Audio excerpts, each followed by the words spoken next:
Hai guys, nama saya Yosi. Saya akan bercerita tentang pengalaman tidak enak atau horor yang pernah saya alami sendiri. Suatu hari, saya kedatangan tamu dari luar kota. Akhirnya, saya putuskan rencana untuk menginap di sebuah hotel untuk tempat beristirahat nanti. Siang hari, kira-kira pukul 11.00, setelah saya berbincang-bincang dengan anggota keluarga, saya putuskan untuk berangkat menuju ke tempat hotel tersebut. Perjalanan kira-kira memakan waktu 15 menit. Akhirnya saya tiba di hotel tersebut dengan mengendarai sepeda motor.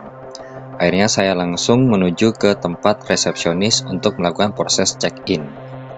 Setelah proses check-in selesai, saya lalu berjalan menaiki anak-anak tangga karena saya tadi mendapat kamar hotel yang berada di lantai 2.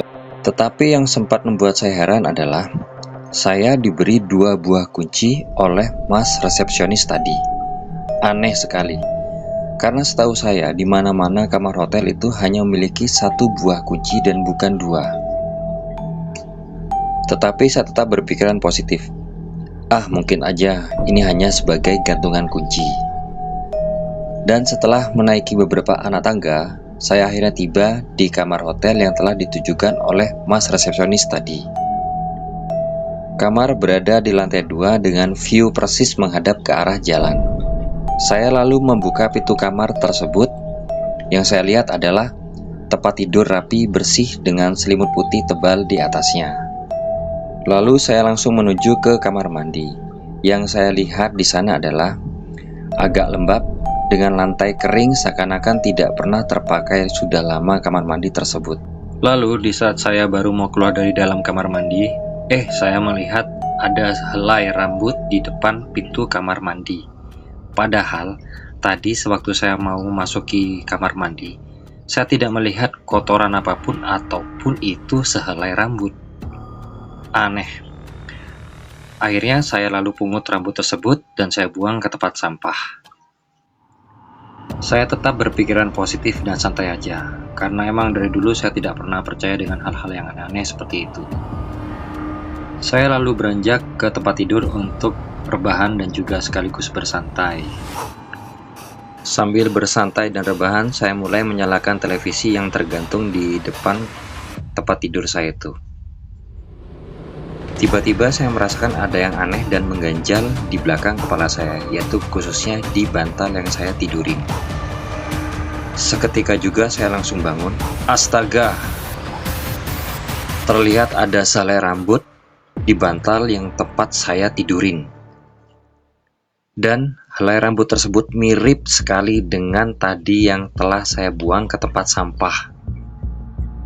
Lalu ketika saya hendak membuang helai rambut ini ke tempat sampah, saya benar-benar dibuat kaget lagi. Karena di tempat sampah saya tidak menemukan sehelai rambut yang telah tadi saya buang pertama kali. Masa rambut bisa berpindah sendiri? Tidak mungkin, keanehan lagi-lagi terjadi. Saya mulai merasa aneh dan bingung, tetapi sembari diikuti dengan tetap berpikiran positif. Dan tidak terasa waktu terus berjalan. Tidak ada keanehan-keanehan lagi yang terjadi. Tetapi tidak, di saat malam mulai menjelang. Kira-kira itu sekitar jam 20.00 atau jam 8 malam, mata saya sudah mulai mengantuk. Akhirnya saya mulai memejamkan mata. Seketika itu juga gangguan mulai terjadi. Tiba-tiba saya terjaga dari tidur karena dikagetkan oleh suara pintu yang tertutup dengan keras. Setelah beberapa detik kemudian, diiringi dengan suara keran air dalam kamar mandi yang mengalir dengan derasnya juga. Dengan penuh penasaran dan takut, akhirnya saya beranikan diri untuk beranjak dari tempat tidur. Dan saya berjalan perlahan menuju ke arah kamar mandi. Terlihat pintu kamar mandi yang tertutup dan suara keran dari dalam kamar mandi mengalir dengan derasnya. Saya lalu perlahan mengelurkan tangan untuk mencoba membuka pintu kamar mandi. Dan di saat saya memegang pegangan pintu dan mencoba untuk membukanya, seketika itu juga bulu kuduk saya semua berdiri, merinding gak karuan. Pintu kamar mandi tertutup dengan rapatnya, seakan-akan ada yang mengunci dari dalam atau ada yang mencoba menahan dari balik dalam kamar mandi. Saya lalu buru-buru keluar dari dalam kamar hotel, sembari membawa tas yang tadi telah saya bawa. Dan keesokan harinya saya menceritakan kisah saya tersebut kepada teman saya. Dan saya langsung benar-benar kaget, karena teman saya langsung berkata begini, "Kamu menginap di hotel tersebut. Beberapa hari yang lalu loh, di sana ada kasus orang meninggal dunia. Dan yang lebih buat saya kaget adalah kasus tersebut yang meninggal dunia adalah di kamar yang saya tempati semalam." Nah, oke guys, hanya inilah sepenggal cerita yang pernah saya alamin. Selamat berjumpa di kisah horor berikutnya.